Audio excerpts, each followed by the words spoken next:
পাশের বাসায় যুবতী অন্ধ মেয়েটাকে দেখে কেমন জানি মনের ভিতরে একটু লোভ জেগে গেল। যেমন করেই হোক না কেন এক রাতের জন্য ওকে আমার চাই। এত সুন্দর মেয়ে আমি কখনোই দেখি নাই। মাত্র 3 দিন হয়েছে ওরা এখানে আসছে। কালকে মেয়েটাকে ছাদে দেখে আমি যেন পাগল হয়ে গেছি ওর জন্য। আপুর কাছে জিজ্ঞেস করতেই বলল মেয়েটা নাকি অন্ধ। এত সুন্দর একটা মেয়ে নাকি অন্ধ, চিন্তা করা যায়। তবে আমার জন্য বেশ ভালোই হয়েছে। মেয়েটার বয়স এত বেশি হবে না, এই তো মনে হয় 15 কি 16।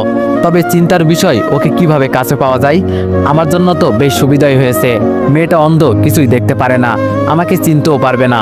ভাবছি আজকে রাতে কাজটা সেরে ফেলবো, যা হবার তো হবেই। ইস, মেয়েটাকে দেখলেই যেন মাথায় আগুন চলে যায়। আমারও গার্লফ্রেন্ড আছে, কিন্তু এই অবস্থা আমার কখনো হয় নাই ওকে দেখে। বুঝলাম না এই মেয়ের ভিতরে কি আছে। আজকে রাতে যা করার করব। আমি জানি ও তো আমাকে চিনতে পারবে না। কাজটা আমার জন্য আরো সহজ হয়ে গেল। দেখতে দেখতে রাত হয়ে গেল। ওদের বাসার কাছে একটা আম গাছ আছে, ওইটা দিয়ে আস্তে আস্তে উপরে উঠে গেলাম। কিন্তু চিনব কি করে মেয়েটার রুম? ওই তো একটা রুমে মিটমিট করে আলো জ্বলছে। লাফ দিয়ে জানালার কাছে চলে গেলাম। জানালা খুলতেই দেখি হাত কেটে রক্ত পড়ছে। তাতে আমার কিছু আসে যায় না। হাতের দিকে না তাকিয়ে ভিতরে চলে গেলাম। মেয়েটা টেবিলের কাছে বসে কি জানি লেখার চেষ্টা করছে। মাথাটা ঘুরে গেল।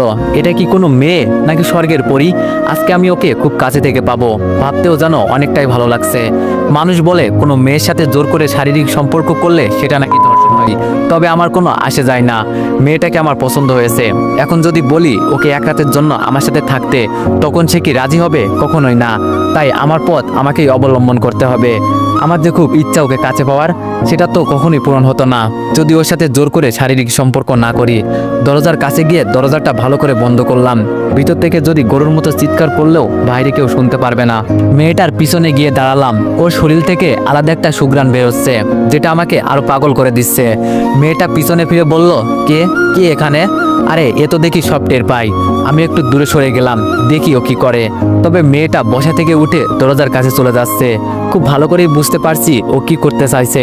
তাড়াতাড়ি মেয়েটার কাছে গিয়ে ওকে কোলে তুলে বিছানার উপর ফেলে দিয়ে আমি ওর উপর শুয়ে পড়লাম। মেয়েটা এবার কান্না সুরে আমাকে বলল, ভাইয়া আমাকে ছেড়ে দেন, আপনার পায়ে পড়ি। আমি বললাম সে পড়িও, এখন আমি যেই কাজে আসছি সেটা করি, চুপচাপ শুয়ে থাক। মেয়েটা এবার চোখের পানি ছেড়ে দিয়ে ছটফট করতে করতে বলল, আপনি আমার ধর্মের ভাই লাগেন, আমাকে ছেড়ে দেন। আমি একটা অন্ধ মেয়ে, আমার এত বড় সর্বনাশ করবেন না। মেয়েটার মুখে হাত দিয়ে বললাম, তোর এত কথা শোনার সময় আমার নেই। ওড়না দিয়ে ওর মুখ বেঁধে দিলাম। মেয়েটার কাপড় টেনে টেনে খুলে ফেলেছি, কিন্তু অবাক করা বিষয় ওর চোখ দিয়ে শুধু পানি পড়ছে। বুঝলাম ওর দিকে তাকিয়ে থাকলে মায়া লেগে যাবে আমার। আমি আমার মতো কাজ করতে লাগলাম। সব শেষ করে উঠে টি শার্ট গায়ে দিতে দিতে ওর মুখের বাঁধন খুলে দিলাম। শোয়া থেকে উঠেই মেয়েটা পায়ে লাথি দিয়ে আমাকে দূরে ফেলে দিল। কুত্তার বাচ্চা, আমাকে অন্ধ পেয়ে ধর্ষণ করলি না? এর ফল তুই পাবি। কেন করলি আমার সাথে এটা? দেশি কি কমে ছিল রে? আমি উঠে ওর চুল ধরে বললাম, চুপ কর। আর বিশেষ করে তোকে আমার প্রথম দেখাতেই খুব পছন্দ হয়ে গেছে, তাই আমার মন যা চাইছে আমি তাই করছি। আর আমি জানি তুই অন্ধ, আমার কিছুই হবে না। মেয়েটা আমার পুরো মুখটা হাত দিয়ে দেখতে লাগলো। আমি ওর হাত দূরে সরিয়ে বললাম, একটা পিল খেয়ে নিস। বিছানায় হালকা হালকা রক্তের দাগ আছে। জানালা দিয়ে বের হয়ে পিছনে তাকিয়ে দেখি মেয়েটা বিছানা থেকে উঠতে গিয়ে মেঝেতে পড়ে গেল। বুঝতে পারছি ওর উপর বেশি অত্যাচার করে ফেলেছি। তবে যাই হোক, আমার মনের আশা তো আজকে পূরণ হয়েছে। আস্তে আস্তে জানালা দিয়ে রুমে আমার প্রবেশ করলাম।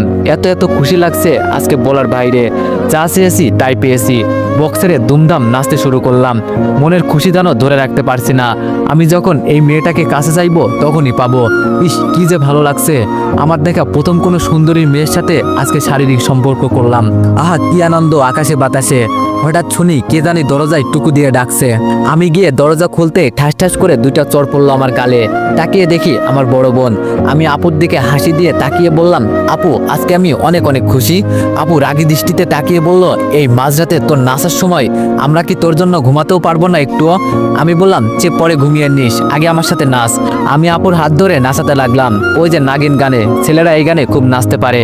রুমে পড়ে থাকা লাঠিরা দিয়ে আপু ইচ্ছে মতো আমাকে মারতে লাগলো। একটু পর আম্মু আব্বু সব ভাইয়া রুমে চলে আসলো। আমি আম্মুর কাছে গিয়ে দাঁড়িয়ে বললাম, তোমার মেয়ে আমাকে মারছে, দেখছো আম্মু? আপু আমার দিকে তেড়ে এসে বলল, তোরে মারবো না তো কি আদর করব? জানো আম্মু তোমার ছেলে কি করেছে? এই মাঝরাতে বক্সে গান ছেড়ে নাচানাচি করছে, তাও আবার আমাকে বলে নাচতে। বাবা রাগী দৃষ্টিতে তাকিয়ে বলল, কিরে দীপু, মাঝরাতে এটা কি শুরু করলি? আম্মু বলল, বাবা কি হয়েছে হঠাৎ তোর?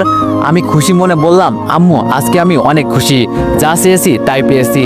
ভাইয়া আমার দিকে তাকিয়ে বলল, দেখ দীপু, এই মাঝরাতে আমরা কেউ তোর নাটক দেখতে আসি নাই, যা গিয়ে ঘুমা, এই খুশিতে আত্মরা হলে হবে না, সকালে এই খুশি প্রকাশ করিস। আমি আপুর দিকে তাকিয়ে বললাম, ডাইনি কথাকার, দেখে নিব তোরে। আপু বলল, তবে রে।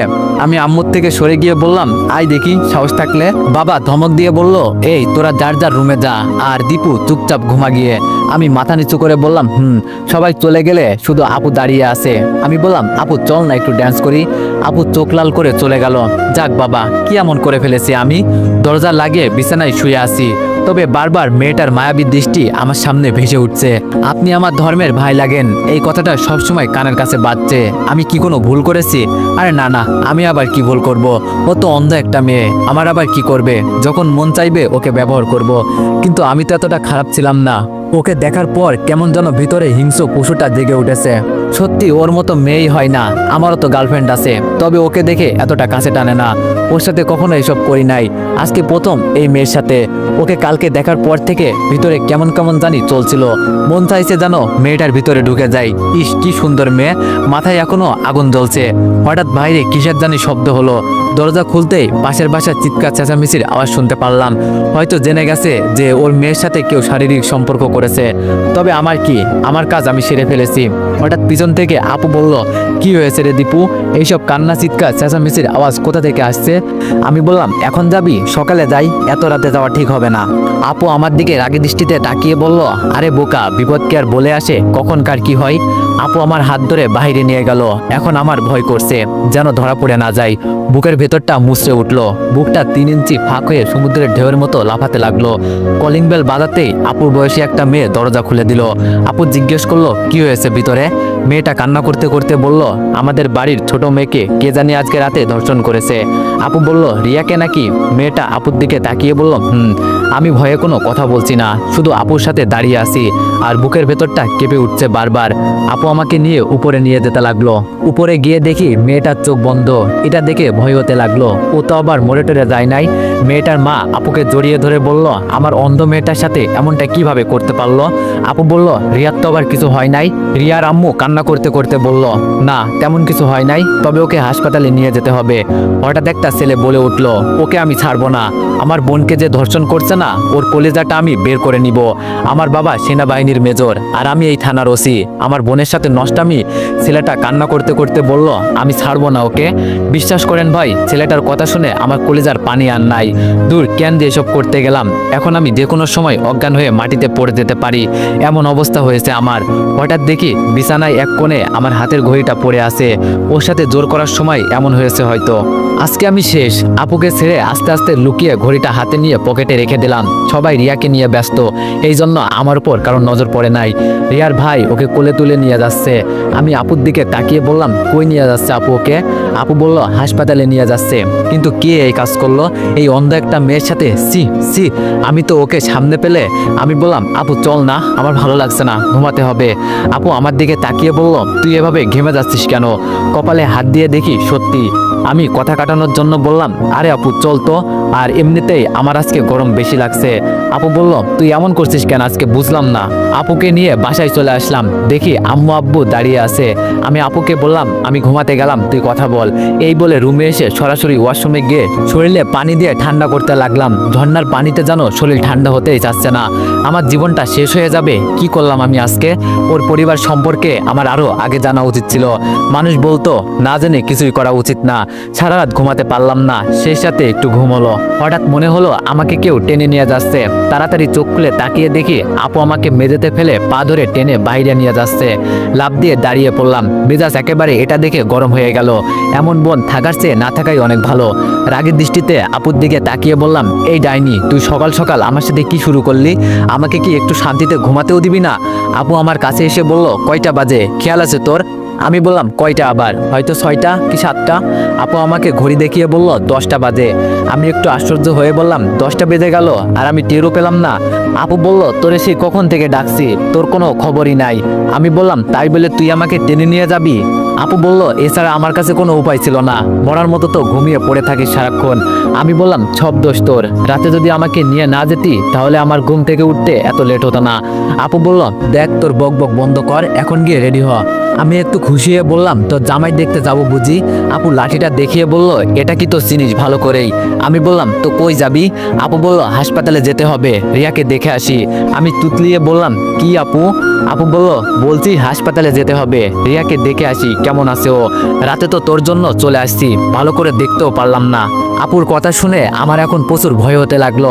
হাসপাতালে গেলে যদি ধরা পড়ে যাই। রিয়ার ভাই প্রচুর চালাক, রাতে যেভাবে আমার দিকে আর চোখে তাকিয়েছিল বাবা, তখনই আমার খুব ভয় হয়েছিল। আপু আমার চুলটা টান দিয়ে বলল কিরে কথা বলছিস না কেন? আমি ভয়ে ভয়ে বললাম আপু তুই যা, আমার একটু কাজ আছে। আপু বেশ কিছুটা রেগেই বলল আমি তোরে বলছি না রেডি হতে, যা গিয়ে রেডি হ, এত কথা বলিস কেন? আমি আপুর একটা হাত ধরে বললাম আপু আমার না একটা বন্ধুর সাথে দেখা করা লাগবে, তুই বরং ভাইয়াকে নিয়ে যা। বড় কথা হলো যে কোনো মূল্য হলেও আমাকে এই বিপদ থেকে বাঁচতে হবে। জীবনে সবচেয়ে বড় ভুল করে ফেলেছি, এখন মনে হচ্ছে যদি এই বিপদ থেকে বাঁচতে না পারি জীবনটাই বরবাদ হয়ে যাবে। একটু খুশির জন্য কি না করলাম আমি। আপু আমার চোখের দিকে তাকিয়ে বলল তোর কি মনে হয় ভাইয়া আমার সাথে যাবে? ও তো সারাক্ষণ ওর হবু বউকে নিয়ে পড়ে থাকে, নইলে কি তোরে বলতাম আমি? এবার আমার কপাল দিয়ে রাতের মতো ঘাম ধরতে শুরু করবে বুঝি। কি এক বিপদে পড়লাম, আপু আমাকে নিয়ে যাবেই, এটা খুব ভালো করেই বুঝতে পারছি, বাঁচার মতো কোনো রাস্তা নেই। আমি বললাম আচ্ছা আপু তোরা হাসপাতালে দিয়ে চলে আসলে হবে। আপু বলল দেখ ভাই আমার মাথা গরম করিস না, নাইলে রাতের মতো। আমি আর কিছু বললাম না, জানি আপুর সাথে আমি পারবো না, তাই সরাসরি ওয়াশরুমে ঢুকে ফ্রেশ হলাম। রেডি হয়ে বাইরে এসে দেখি আপুর হাতে খাবার নিয়ে দাঁড়িয়ে আছে। আমি খুব খুশি হয়ে বললাম আমার জন্য এত কষ্ট করার কি দরকার আছে আপু, আমি নিজেই তো খেয়ে নিতে পারতাম। আপু আমার দিকে অগ্নি চোখে তাকিয়ে বলল এইসব তোর জন্য না, রিয়ার জন্য, আর চল এখন এমনিতেই অনেক দেরি হয়ে যাচ্ছে। আমি বললাম কিন্তু আপু আমি তো কিছুই খাই নাই। আপু বলল পরে খাবি, সকালে উঠলি না কেন, এখন চল। আমি আম্মুকে ডেকে বললাম দেখো না আম্মু, তোমার মেয়ে আমাকে মেরে ফেলতে চাইছে। আম্মু রান্নাঘর থেকে বলল মিতুর সাথে যা, আর আসার সময় রেস্টুরেন্ট থেকে কিছু খেয়ে আসবি। রাগ করে বাইরে চলে গেলাম। বাসায় একটা চাকরের দাম নেই আমাকে, মন চাই মাঝে মাঝে নিরুদ্দেশ হয়ে যায় কোথাও। একটা রিক্সা নিয়ে হাসপাতালের দিকে রওনা দিলাম। যত কাছে যাচ্ছি ততই যেন বুকের ভেতর দুকানিটা বেড়েই চলেছে। মনে হচ্ছে জানো এবার আমার সাথে বড় কিছু হবে, আপু আমাকে ধরিয়েই দিবে। ওর জন্য আর পারি না, শুধু আমাকে বিপদে ফেলে। কি করি এখন? হাসপাতালে এসে আপুর পিছনে পিছনে যেতে লাগলাম। ভিতরে গিয়ে দেখি রিয়ার ভাই বাইরে একটা বেঞ্চের উপর বসে আছে, চোখ মুখ একদম লাল হয়ে গেছে, মনে হয় সারা রাত ঘুমায়নি, নাকি রাগে এমন হয়েছে কি জানি। আমার তো ভিতরে একদম মনে হচ্ছে যেন প্রাণটা বের হবে হবে অবস্থা। রিয়ার ভাই একবার আমার দিকে তাকিয়ে দেখলো, আমি মাথা নিচু করে আপুর পিছনে হাঁটতে লাগলাম। বড় কথা কোনোভাবে ধরা পড়া যাবে না, বা কারো চোখে সন্দেহ জাগানো যাবে না, নইলে জীবন শেষ। ভিতরে গিয়ে দেখি রিয়ার আম্মু রিয়ার সাথে কথা বলছে।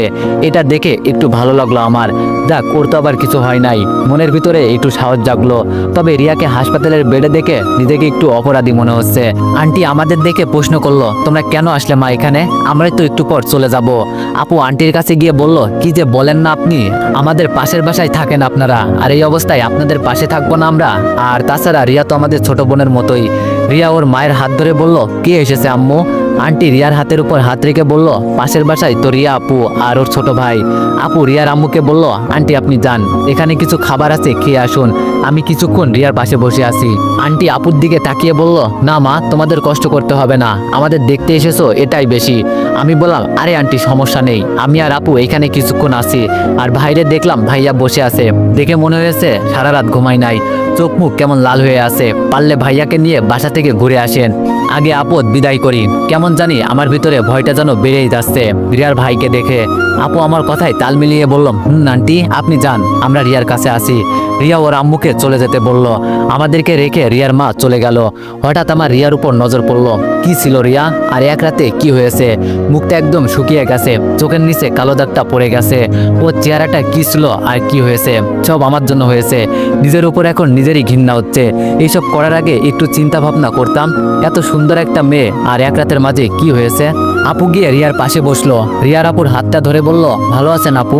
আপু রিয়ার হাতটা মুঠোই করে বলল, তোমার এই অবস্থা দেখে কিভাবে ভালো থাকি বলো? কি করে তোমার সাথে এমনটা করতে পারলো? জানো, তোমার এই অবস্থা দেখার পর আমার অনেক খারাপ লাগছে। যদি আমি নিজের কাছে ছেলেটাকে কাছে পাই না, নিজের হাতে হত্যা করব। আমার মনে হয় ও কোনো ভালো মেয়ের সন্তান হতে পারে না। ওই কথাই আছে না, এইসব কাজ কারা করে? যাদেরকে সমাজে কাপুরুষ বলা হয়। এছাড়া এই কাজ কেউ করবে না, শালা কাপুরুষ কোথাকার। আপুর কথা শুনে মাথাটা নিচু করে ফেললাম। চোখ থেকে মনে হচ্ছে যেন জল গড়িয়ে পড়বে। আমার আপু আমাকে কাপুরুষ বলল, ঠিকই তো বলেছে, আমি কোনো ভালো মেয়ের সন্তান হতে পারি না। একটা মেয়ের উপর লোভ দেওয়ার কারণে আজকে আমি কি হলাম? সমাজের মানুষের কাছে আমি একজন ধর্ষণকারী সেজে গেলাম। ওই রাস্তায় বেড়ানো কুকুর আর আমার মাঝে কোনো পার্থক্য নেই। এখন মনে হচ্ছে ওরা মাঝে মাঝে খালি রাস্তায় কোনো মেয়ে পেলেই যেন ছিঁড়ে ছিঁড়ে খায়। আমার আর ওদের মাঝে তো এখন মনে হচ্ছে কোনো পার্থক্যই নেই। ছি, নিজের উপর এখন ঘৃণা হচ্ছে। রিয়া মৃত অপর হাত ধরে কান্না করতে করতে বলল, জানেন আপু, আমার অনেক ইচ্ছা ছিল, সব শেষ করে দিয়েছে। আপু রিয়ার চোখের পানি মুছে দিয়ে বলল, কান্না করিও না, সব ঠিক হয়ে যাবে। এসব নিয়ে আর চিন্তা করিও না। এখন বলো তোমার কি ইচ্ছা ছিল, আমাকে বলো, আমি সব পূরণ করব। রিয়া মিথ্যা একটা হাসি দিয়ে বলল, খুব ইচ্ছা ছিল কোনো স্কুলের শিক্ষক হব। স্কুলের ছোট ছোট ছাত্রদের সাথে আমি খেলাধুলা করব, ওদের নিয়ে মজা করব। কখনো যে আমার সাথে এমন কিছু হবে আমি ভাবতেও পারি নাই। আমার সব স্বপ্ন ভেঙে দিয়েছে আপু। আমার কাছে এখন আর তেমন কিছুই নাই। আপু রিয়াকে মিথ্যা একটা আশ্বাস দিয়ে বলল, আরে বোকা মেয়ে, এসব নিয়ে চিন্তা করো কেন? মনে করো এটা একটা অ্যাক্সিডেন্ট ছিল, ভুল করে এসব হয়ে গেল। আমি জানি তুমি সব পারবে। যখন সুস্থ হবে আমার কাছে আসবে, আমি তোমাকে পড়াবো। তোমার স্বপ্ন আমি ভেসে যেতে দিব না। রিয়া আপুর কথায় একটা হাসি দিয়ে বলল, আপনি খুব ভালো আপু। তো এখন বলো তোমার কেমন লাগছে? রিয়া বলল, এই তো আপু, অনেকটা ভালো। তবে রাতের কথা চিন্তা করলে আপু মনটা চায় আত্মহত্যা করি। আমার সব কিছু যেন শেষ হয়ে গেছে। রিয়া আবার কান্না করে দিল। আপু বলল, আমি বলছি না এইসব নিয়ে চিন্তা করো না, সব ঠিক হয়ে যাবে। রিয়া আপুর হাতটা ছেড়ে দিয়ে বলল, জানেন আপু, রিয়া আমার সাথে এইসব করেছে, আমার তাকে শুধু একবার সামনে থেকে অনুভব করার খুব ইচ্ছা আছে। তাকে শুধু একটা প্রশ্ন করব, এই অন্ধ মেয়েটার সাথে এমনটা না করলে কি হতো না? ওকে একবার সামনে পেলে বলবো, জানেন, একটা অন্ধ মেয়ের পৃথিবীতে আলো দেখার মতো ক্ষমতা তার নেই। নিজের আপন মা ভাইদের দেখতে পারে না, কাউকে নিজের চোখে দেখে একটু আনন্দ পাবো সেটাও পারি না। আপনাদের মতো আমরা কোনো বড় বড় পার্টি দেখে মজা পাই না, কারণ আমরা যে অন্ধ। এই দুনিয়াতে আলো দেখার ক্ষমতা উপরওয়ালা আমাদের দেয় নাই। একটা অন্ধ মেয়ের অনেক স্বপ্ন থাকে, অনেক স্বপ্ন ছিল আমার বুকে, ভাবছিলাম এগুলো পূরণ করব। তার আগেই আপনি আমার সব স্বপ্ন শেষ করে দিলেন। জানেন আপু, ও আমার এই অন্ধ হওয়ার সুযোগটা নিয়েছে। আমাকে বলে গেছে, তুই তো আর দেখতে পারিস না। তো এভরিওয়ান, তোমরা অনেকেই দেখতেছি গল্পটিতে বাজে মন্তব্য করতেছো। তো তোমাদেরকে বলি, ফার্স্ট পার্ট দেখেই কেউ বাজে মন্তব্য করবেন না। আগে পুরো গল্পটি শুনুন, তারপর না হয় যা ইচ্ছা তাই করেন। আর শেষ পর্যন্ত শুনে যদি গল্পটি ভালো না লাগে তাহলে আমাকে আনফলো প্লাস আনসাবস্ক্রাইব করে দিয়েন। ধন্যবাদ।